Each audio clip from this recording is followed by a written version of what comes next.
Yes, Concordia. First of all, on behalf of the Labour Party, I would like to welcome the members in the gallery who are relatives of those who lost their lives in 1974. I well remember that day because I was fortunate to be ill that day, and because of that I actually heard the bombs go off, and I wasn't where I was meant to be, which was right beside where one of the bombs went off. I can very much empathise with the feelings of people who suffered on that day. Obviously, I speak in favour of this motion concerning the Dublin Monaghan bombings, and along with the relatives who have remembered the victims, I'd also like to salute my colleague Joe Costello and the late Tony Gregory TD, who consistently remembered this anniversary when many of the rest of us tended to forget. It's much to be regretted that the British government hasn't complied with the request for access to the documents it holds in relation to the atrocities on the 17th of May 1974, in which 33 innocent people and one unborn person perished. For the sake of the families of those whose loved ones were killed on the day, and those who lived on with injuries from that day, it would be good to have some closure to those appalling events. Access to those documents would shed some light on what happened and put to bed the issue of whether or not there was collusion between British forces and loyalist terrorist groups.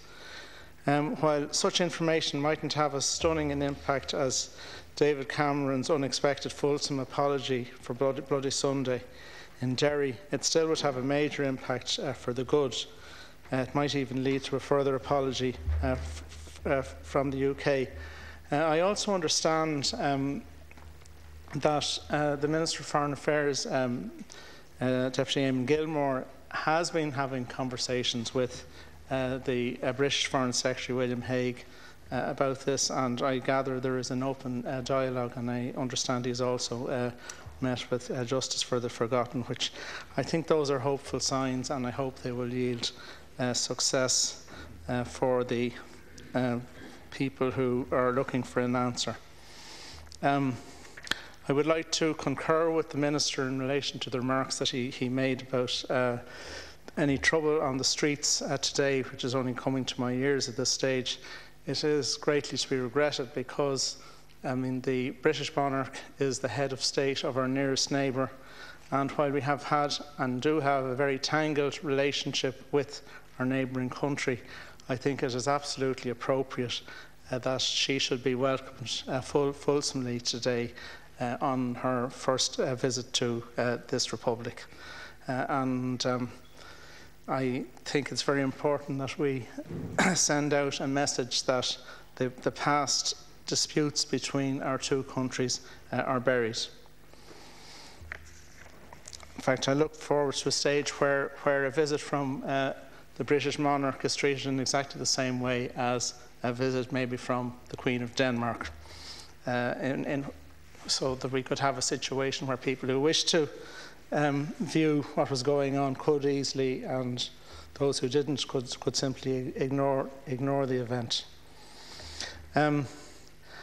I think it is appropriate that this motion is on the order of business today, given the actual date.